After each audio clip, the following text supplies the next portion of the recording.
brought you by Silver Pumps and Motors.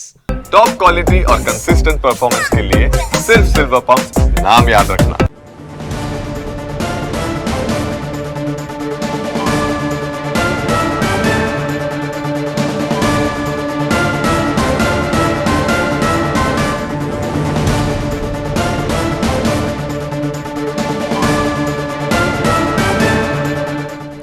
Right Raja Singh కి బండి సంజయ్ బుజ్జగింపుల పర్వం నడుస్తోంది. అయినా కానీ తన నిర్ణయంలో ఎటువంటి మార్పు లేదు అని రాజా సింగ్ అక్కడి నుంచి వెళ్లిపోయినట్లుగా తెలుస్తోంది. ఇటుపక్క పార్టీకి రాజీనామా చేస్తున్నట్లు ఆల్రెడీ కిషన్ రెడ్డికి లేఖ ఇచ్చారు.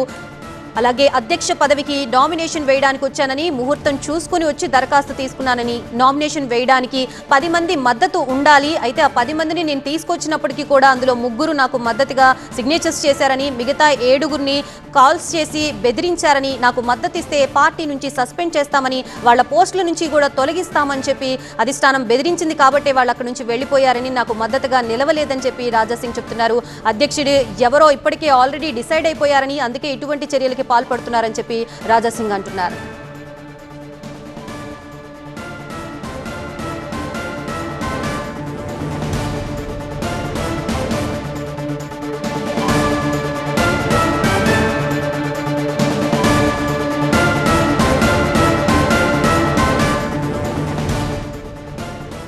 ఇదే అంశానికి సంబంధించి మనకి పూర్తి అప్డేట్స్ ఇవ్వడానికి మా ప్రతినిధి విద్యాసాగర్ సిద్ధంగా ఉన్నారు. విద్యాసాగర్, ఒక పక్కన రాజా సింగ్ అసంతృప్తితో వెళ్లిపోతున్న పరిస్థితి, ఒక పక్కన అధిష్టానం నుంచి బండి సంజయ్ బుజ్జగింపుల పర్వం నడుస్తోంది అని తెలుస్తోంది. ప్రస్తుతం ఆయన బుజ్జగింపుల పర్వం అనేది సఫలీకృతం అయ్యే అవకాశం కనిపిస్తోందా?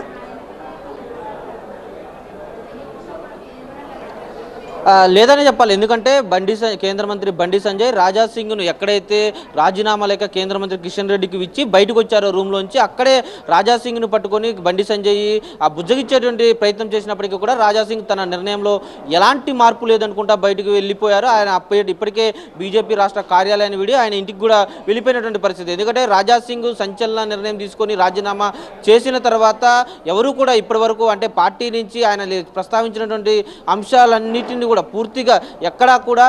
పూర్తిగా కూడా ఆయన లేఖలో ప్రస్తావించిన అంశాల మీద ఎవరు కూడా మాట్లాడడానికి సిద్ధంగా లేరు. ఎందుకంటే ప్రస్తుతం బీజేపీ రాష్ట్ర అధ్యక్షుడి ఎంపిక ప్రక్రియకు సంబంధించినటువంటి ప్రాసెస్ కొనసాగుతుంది. మరి కాసేపట్లోనే నామినేషన్ దాఖలు మీద ఒక అధికారిక ప్రకటన రాబోతుంది. ఈ నేపథ్యంలో ఎవరు కూడా ఆయన లేఖలో ప్రస్తావించినటువంటి అంశాలు ఎవరు కూడా ప్రస్తావించకపోయినప్పటికీ కూడా డెఫినెట్గా రాజా సింగ్ని కేంద్ర మంత్రి బండి సంజయ్ బుజ్జగించేటువంటి ప్రయత్నం చేసినా కూడా ఆయన మాట వినలేదని చెప్పాలి. ముఖ్యంగా రాజా సింగ్ తన లేఖలో ప్రస్తావించినటువంటి అంశాలు రాష్ట్రంలో బీజేపీని అధికారంలో తీసుకొచ్చేందుకు తనలాంటి ఎంతో మంది సిన్సియర్ కార్యకర్తలు పనిచేస్తున్నప్పటికీ కూడా కొంతమంది పార్టీని అధికారంలోకి తీసుకురావద్దన్నటువంటి వారంతా కూడా ఎక్కువ మంది జమయ్యారు పార్టీలో. ఇలాంటి వాళ్ళ వల్ల పార్టీకి నష్టం జరుగుతుంది.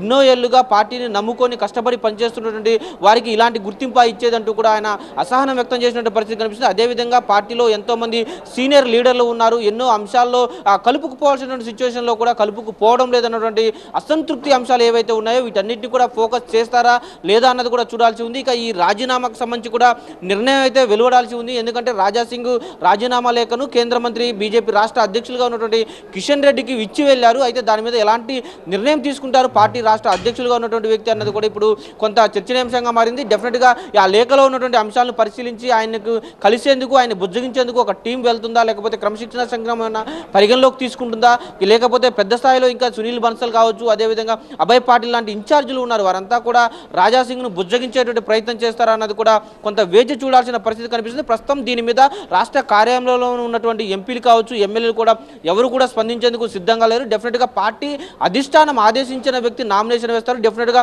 దాని నిర్ణయానికి మేము అంతా కట్టుబడి ఉంటామంటూ ప్రస్తుతం ఉన్నటువంటి ఎంపీలు కావచ్చు, ఎమ్మెల్యేలు కావచ్చు చెబుతున్న పరిస్థితి. అయితే తాను నామినేషన్ దాఖలు చేయడానికి వస్తే ఎవరైతే తనకు మద్దతుగా ఉండాలనుకుంటారో వారిని బెదిరించినటువంటి పరిస్థితి కనిపిస్తుంది. వారందరినీ కూడా తనకు మద్దతుగా సైన్ చేస్తే సస్పెండ్ చేస్తామని పార్టీ వాళ్ళు బెదిరించారు. ఇది ఎక్కడి ప్రజాస్వామ్యం అంటూ కూడా రాజా సింగ్ ఆ పైన ఏదైతే ఎన్నికల నామినేషన్ ప్రక్రియ ప్రాసెస్ కొనసాగుతుందో అక్కడ చెప్పినట్టుగా తెలుస్తుంది. అదేవిధంగా పార్టీలో తనకు అసంతృప్తి కలిగించినటువంటి అంశాలన్నింటినీ కూడా 2 పేజీల సుదీర్ఘ లేఖలో ఆయన కిషన్ రెడ్డికి ప్రస్తావిస్తూ రాసినట్టుగా మనకి సమాచారం అవుతుంది. డెఫినెట్గా రాజా సింగ్ లేవనెత్తినటువంటి అంశాల మీద ఒక కమిటీని వేస్తారా, లేకపోతే ఆయన లేవనెత్తినటువంటి అంశాల మీద ఆయన బుజ్జగిచ్చేటువంటి పర్వం ఏమైనా కొనసాగుతుందన్నది మాత్రం వేచి చూడాల్సిన సిచ్యువేషన్ కనిపిస్తుంది. డెఫినెట్గా రాజా సింగ్ అంశాన్ని మరికొద్దిసేపట్లోనే అధికారికంగా ప్రకటించే అవకాశం కూడా మనకు కనిపిస్తుంది. Right, thank you Vidyasagar. ఇటు ఒక పక్క పార్టీకి రాజీనామా చేస్తున్నట్లు కిషన్ రెడ్డికి లేఖ ఇచ్చాను అని చెప్తున్నారు రాజాసింగ్. అధ్యక్ష పదవికి నామినేషన్ వేయడానికి వచ్చానని, ముహూర్తం చూసుకొని వచ్చి దరఖాస్తు తీసుకున్నానని, నామినేషన్ వేయడానికి 10 మంది మద్దతు ఉండాలని, అయితే ఆ 10 మందిలో 3 మద్దతే నాకు దక్కిందని, మిగతా 7గురిని నాకు మద్దతిస్తే పార్టీ నుంచి సస్పెండ్ చేస్తామని బెదిరించారని రాజాసింగ్ ఆరోపిస్తున్నారు. అధ్యక్షుడు ఎవరో ఇప్పటికే ఆల్రెడీ డిసైడ్ అయిపోయిందని, అందుకోసమే ఇటువంటి చర్యలకు పాల్పడుతోంది అధిష్టానం అని చెప్పి రాజాసింగ్ ఆరోపిస్తున్నారు. మరోపక్క రాజాసింగ్ కి బండి సంజయ్ బుజ్జగింపుల పర్వం నడుస్తోంది. తన నిర్ణయంలో ఎటువంటి మార్పు లేదని అక్కడి నుంచి వెళ్లిపోయారు రాజాసింగ్.